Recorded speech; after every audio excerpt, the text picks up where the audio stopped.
Hi guys! Welcome to my vlog. Part 2 na ni. Explain ko lang ha. Ganito kasi yun eh. Char.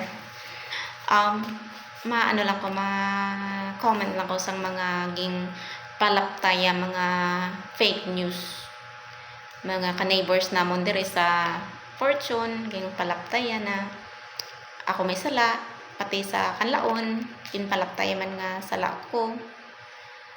Pero wala man kuya pakialam kung ano tanaw sang tao sa akon. I know myself better than them.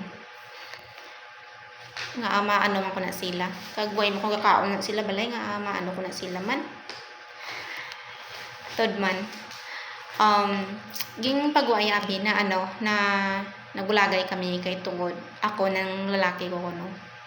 Pero never in my life nga nahimo ko na siya. Maski ano nga kakatabo, maski di na siya maligo, magpuli sa balay for pila na ka years ging himo ya sa akon. Wala ko man sa ginasaway ko lang man sa kung ano gina ano ya ginahimo ya like maano ma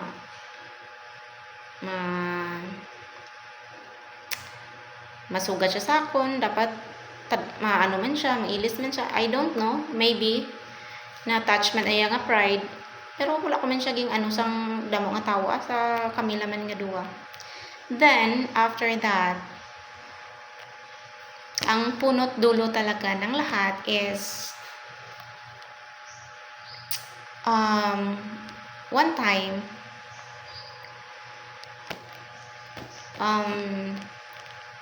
nagduda na ko sa iya kay ano daw kalain na ang iyang routine. Mo na siya gatupad sa akong tulog. Tapos ano siya, matulog siya dalom ka 3. That's way back 2022. It's October 2022. Tapos basta lapit ang maskara. Tapos one time nagwa siya sa balay. Ti kung abrihan niya ang gate diri sa balay. Ga ano na siya ang gate. Gahuni. One time ging tamo ako siya sa lakyan. Ato siya sa carry. Tapos tasiga ang suga sa carry. Iyang cellphone sa to nga time it's keypad lang. Ti pagtan ako sa ano daw dako lang ang sigas ang suga. Kaya wala man ko yaga ano gamay nga mangbabayi siya or something amo nimo to kay makabot siya sa balay daw way naman siya gani ka pa ilis ang bayo iya diretso na tulog. Ti sinugdi ko nga babayi mapatol siya akong amo na. Tapos next is masa nga duda ako siya pero wala ko siya ging ano wala ko nagpaano siya bala. Next to it's I pray nga kung ano man ang ging tago ya tani mabalaan ko kay di ko gusto nga daw tanga lang bala. Tapos next na it's one time hambal ya sa akon mapa San Enrique ko kay ano may obrahon ko to nga barangay. Ti wala man to sa akon mind nga maupod siya. Ti nag-decide ko in that day, that moment gali, hindi man day nga maupod ko siya. Bala ko maupod ko. After sa to since gaduda na ko to siya kung anong ginatago is akon, going pa lang kami sa ano sa San Enrique, naghibi na ko, grabe na gurahab ko sa salakyan, sige ko hibi bal ko sorry bal ko ano kini ginatago mo sa akon haw may gitago ka prangkahalang ko bala kung mabulaga sa akon willing man ko ya mabulag si mo ya kung ano amo nang gusto mo. Tapos anong sabat ya sa akon ka gaga si mo pa paranoid ka lang amo niya mo to. Tapos since nag-abot na kami dayon sa ano sa San Enrique, since naghibi ko nagsunggod ko wala ko dayon gapanaog sa salakyan at wala ko sa babaw sa ano sa front seat carry siya yan nagpangnaog sa mga gamit para mag-ubra na siya. Ti amo nimo to.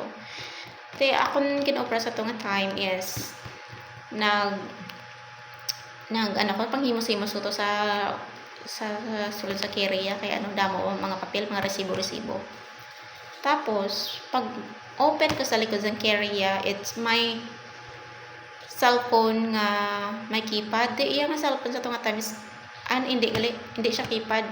Touchscreen yung cellphone. Iya nga cellphone sa tunga time, it's keypad lang. Tinakibot ko, pag open ko sa cellphone, it's nakalock, may password, may pattern.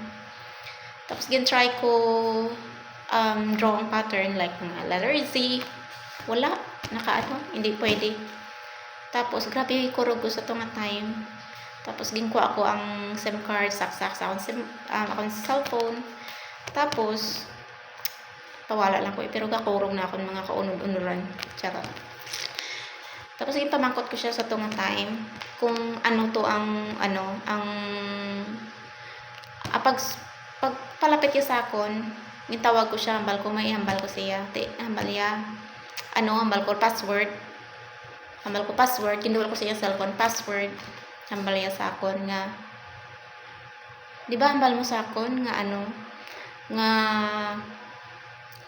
nga mabulagay na ta. Nga kinala mo pa password, mabulagay na ta, maperma lang ko sa barangay nga mabulagay na ta para sa suporta sa mga bata. Amo na lain iyang hambal.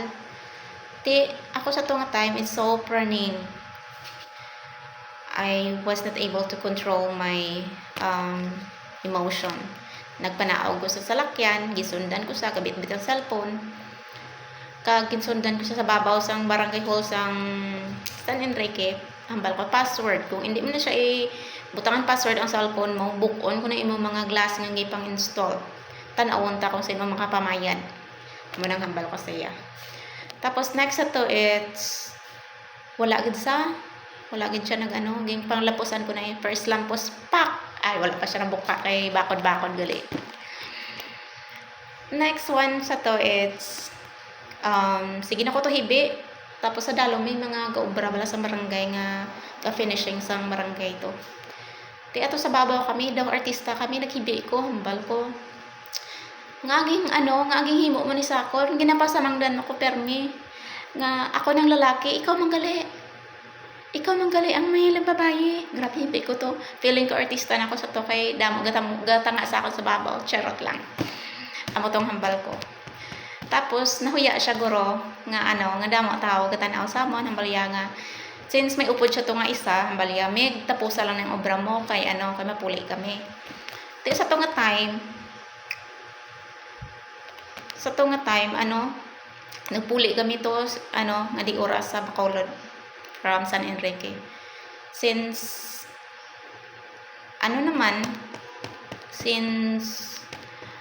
hindi Japon niya i-abrihan iya nga cellphone or i-open, ang ginobra ko, it's malumpat ka tani sa carry nga gidlagan para iya sala kung matabag sa ako daw na out of the mind ako to nabuang, in short, charot.